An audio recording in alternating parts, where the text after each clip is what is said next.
কোমর ও হাতে শিকল পরিয়ে গাছের সঙ্গে বেঁধে টানা ১৩ ঘন্টা ধরে অমানবিক নির্যাতন করা হয় হযরত আলী নামের এক প্রতিবন্ধীকে। এই ১৩ ঘন্টায় তাকে দেওয়া হয়নি কোনো খাবার কিংবা পানি। বারবার বলার পরেও প্রস্রাব পায়খানা করার সুযোগ দেয়নি কেউ।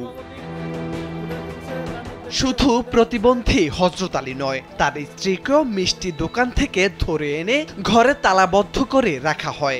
এমন নির্যাতনের খবর শুনে ১৩ ঘন্টা পর তাদের উদ্ধার করতে রাতের আঁধারে ছুটে যান স্থানীয়রা। পরে শিকলে বাঁধা অবস্থায় এই দম্পতিকে উদ্ধার করেন তারা। জানা গেছে হযরত আলীর খালাতো ভাই শফিক ২৭,০০০ টাকায় তাকে একটি ভ্যান গাড়ি কিনে দিতে জিম্মায় নেন। এরপর হযরতের গাড়িটি চুরি হয়ে যায়।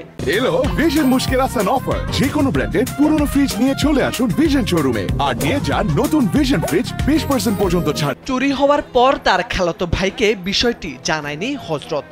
এরপর থেকে খালাতো ভাই শফিকের সঙ্গে যোগাযোগ বন্ধ করে দেন তিনি। সেই ক্ষোভে মিষ্টি দোকানে হযরত আলীর স্ত্রীকে দেখে একটি ঘরে নিয়ে তালাবদ্ধ করে রাখেন শফিক। এরপর হযরতকে ধরে নিয়ে ১৩ ঘন্টা ধরে শিকলে বেঁধে মারধর করেন শফিক। আমি একবার কাছে এরকম করতে জেলখানাও যায় না। আপনি কি করতেন? আগর আছে জেলখানায় তাও তেল যেরকম বান্ধে লাগে না।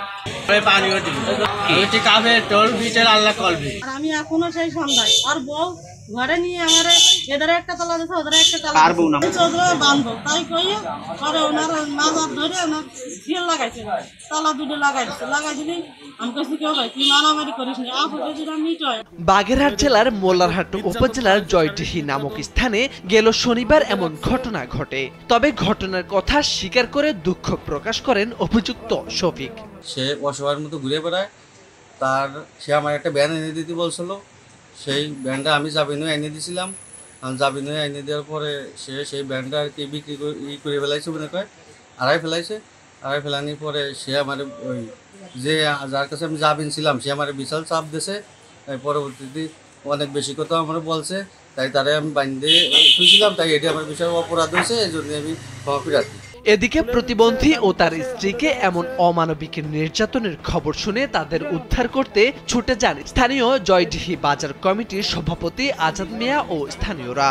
এমন ঘটনার নিন্দা জানান তারা। কালেকশন করতেছি পরে দেখি কি ওই পিছনে বাঁধে রাখছে, সিএল দিয়ে মাথা গাছের সাথে বাঁধা। এই হযরত নামের যে ছেলেটাকে শফিক ওর দোকানের পিছে খুব মর্মান্তিকভাবে বেঁধে রাখছে। বেঁধে সকাল থেকে সন্ধ্যা পর্যন্ত মারধর করছে। এমনকি ওইখানে বাথরুম করতে যাবে তাও যাইতে দেয় না, ওই জায়গায় করাইছে।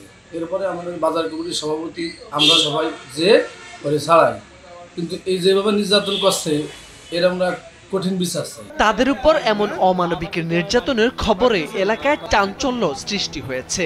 এমন ঘটনায় সুষ্ঠু বিচার চেয়েছেন স্থানীয়রা। মোরশেদ আলম, কালবেলা।